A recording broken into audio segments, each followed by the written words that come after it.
Bonjour les enfants, nous allons lire ensemble une histoire de la Patte Patrouille. Elle s'appelle Atterrissage forcé.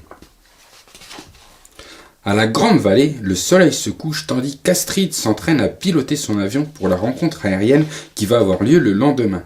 Depuis le quartier général de la Patte Patrouille, Stella observe les exploits de son héroïne et communique avec elle grâce à l'écran géant. « Quelle figure !» s'exclame Stella. « Il faudra la refaire. » « Et tu verras, j'ai préparé beaucoup d'autres cascades, répond Astrid, avant de terminer sa conversation. Mais soudain, un drôle de bruit retentit dans la carlingue. Voilà un bruit de moteur que je n'aime pas beaucoup, murmure Astrid. Stella a rejoint les autres chiots. Astrid Sorensen va participer au meeting aérien. Youhou, s'écrie-t-elle impatiente. Marcus, lui, préfère les cerfs-volants, mais il n'est pas très doué pour les faire voltiger dans les airs.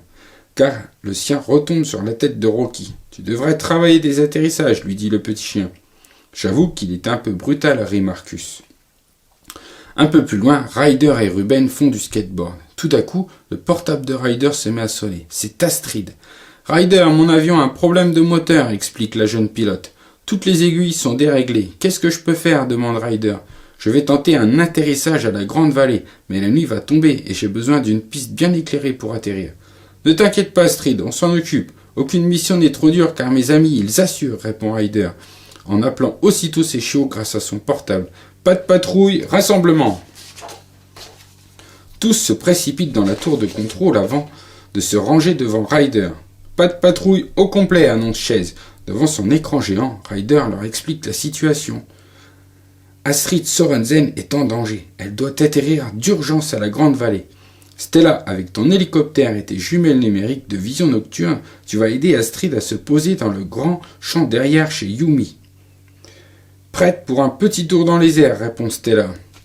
Chaise, avec tes cônes, tu vas dessiner une piste d'atterrissage dans le champ, et avec tes lampes, tu guideras Astrid au sol. Chaise est sur le coup, répond le chien policier. Rocky, une fois l'avion posé, tu aideras Astrid à réparer le moteur avec tes outils. Je suis toujours prêt à aider. Parfait, la Patte Patrouille part en mission. Chaque membre de la Patte Patrouille se précipite dans son véhicule pour rejoindre le champ de la fermière Yumi. Stella est déjà aux commandes de son hélicoptère et retrouve Astrid derrière une montagne. La pauvre pilote s'accroche aux commandes de son avion, mais la fumée qui remplit le cockpit l'empêche de bien voir. Elle évite de justesse le sommet d'une forêt de sapins et frôle un aigle en plein vol. Bien joué, Astrid, lui dit Stella à travers un micro.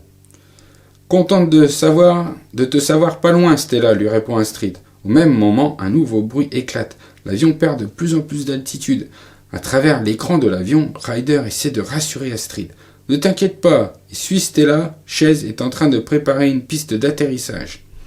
Astrid maintient les commandes pour rester dans le sillage de Stella. La nuit est complètement tombée maintenant. Ryder retrouve Chaise et Rocky derrière la ferme de Yumi. Chaise a installé des cônes pour signaler la piste à Astrid, mais comment fera-t-elle pour la voir? Chaise actionne aussitôt son projecteur qui envoie une lumière en forme de patte de chiot dans le ciel. C'est super! Chaise, dit Ryder, mais il faut aussi qu'on éclaire la piste d'atterrissage. Rocky, aurais-tu des vieilles lampes de poche dans ton camion? Oui, plein, répond le petit chien. Excellente idée, Ryder, s'exclame Chaise. Avec Rocky, on est sur le coup. Les chiots et Ryder s'occupent d'installer rapidement les torches sur les cônes. La Patte Patrouille a réussi à créer une vraie piste d'atterrissage. Une fois que tout est en place, Ryder rappelle Stella. Tu dois être tout près de la ferme. Essaie de repérer les lumières. Je les vois, Ryder, s'exclame Stella. On y est presque, Astrid. Mais de nouveaux bruits provenant du moteur retentissent à nouveau. Oh non, je ne vais pas y arriver. L'avion chute trop rapidement, s'inquiète Astrid. Il va falloir que je saute. Stella n'aime pas du tout cette idée. Elle rappelle Ryder. Astrid va devoir s'éjecter. De nuit, s'exclame Ryder. C'est de la folie. Elle ne pourra pas voir où elle va atterrir. Le jeune garçon réfléchit. Heureusement, il n'est jamais à court d'idées quand il s'agit de sauver ses amis. Astrid, as-tu déjà marché sur l'aile en plein vol? Oui, c'est ma cascade préférée, répond la jeune fille. Astrid est la plus grande cascadeuse aérienne du monde, interrompt Stella. Voici un compliment qui redonne du courage à la pilote. Très bien, écoutez-moi, reprend Ryder. Stella fait descendre le harnais de secours avec ton câble. Si Astrid peut se hisser sur l'aile et s'y attacher, elle n'aura pas besoin de sauter en parachute. D'accord, Ryder, tu as compris. Astrid demande Stella. Je t'attends sur l'aile, répond la jeune fille. Astrid sort du cockpit et commence aussitôt à avancer sur l'aile. Mais l'acrobatie est bien plus périlleuse sur un avion en perte d'altitude. De son côté, Stella a déroulé le câble et tente de s'approcher d'Astrid autant que possible. Je ne suis pas sûr de pouvoir l'attraper. J'ai quand même enfilé mon parachute. Je vais sauter, crie Astrid, pour que Stella l'entende. On va y arriver, l'encourage Stella. La jeune fille essaie de garder l'équilibre sur l'aile et saute pour attraper le câble. Je le tiens, s'écrie-t-elle. Hurrah, s'écrie Stella en l'emportant dans les airs. Ouf, il était temps car l'avion vole presque à ras du sol maintenant. Chase, Rocky et Ryder poussent des hurlements et des aboiements de joie. Bravo les pilotes, on vous attend à la ferme de Yumi.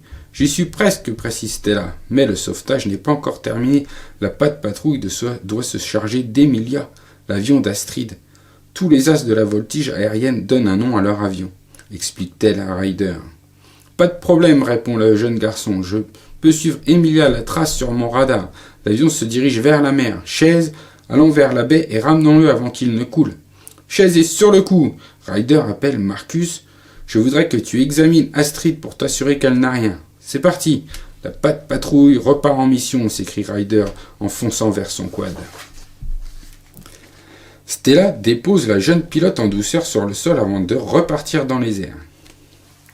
Elle est si heureuse d'avoir sauvé son héroïne. Rocky se précipite sur Astrid pour savoir si elle n'a rien quand les sirènes du camion de Marcus résonnent. L'auxiliaire de santé va vérifier qu'il n'y a aucun os de cassé, s'exclame le petit chien en descendant de son camion. Ouaf, ouaf! Il actionne son écran à rayon X et scanne le corps d'Astrid. Ryder et Chase sont à peine partis que l'hélicoptère de Stella apparaît dans la nuit avec Astrid au bout du câble. Youhou! Se balancer au bout de ce fil est bien plus amusant que de marcher sur l'aile. Je devrais ajouter cette figure à mes prochains numéros. Bon, où as-tu mal demande le chiot. En fait, nulle part, répond Astrid. J'ai seulement une toute petite égratignure à la main. Mais la minute d'après, elle se retrouve avec une minière, une attelle au bras, des pansements et un gros bandage au pied. Tu n'en as pas l'impression d'en avoir fait un peu trop, Marcus, demande Rocky. Peut-être, oui, murmure le chiot. Allons rejoindre les autres à la plage, propose Marcus. Oui, et avant qu'Emilia ne coule à pic, répond la jeune pilote. L'avion vient de terminer sa course folle sur l'eau. En volant de son quad transformé en aéroglisseur, Ryder accroche le câble du camion de Chase resté sur le rivage. Chase ramène l'avion sur la plage avant qu'il ne coule. Aussitôt dit, aussitôt fait, la mission est un succès. Astrid et les autres chiots arrivent au même moment, mais l'avion est en très mauvais état. Comment faire pour le réparer avant le meeting aérien? Heureusement, la patte patrouille est prête à jouer les mécanos. Oh, merci les amis, s'écrie Astrid. Si tu as besoin d'aide, il suffit de nous appeler, dit Ryder en riant. La patte patrouille passe la nuit à réparer l'avion d'Astrid et bientôt le moteur ronronne aussi bien qu'au premier jour. Stella, ça te plairait d'assister à mon numéro d'équilibre sur l'aile en étant aux commandes d'Emilia, propose Astrid. Stella saute de joie. Le lendemain, acrobatie, haute voltige et looping sont au rendez-vous. Stella et Astrid impressionnent la patte patrouille au complet venu assister au meeting. Bravo les pilotes, waf waf. Et voilà.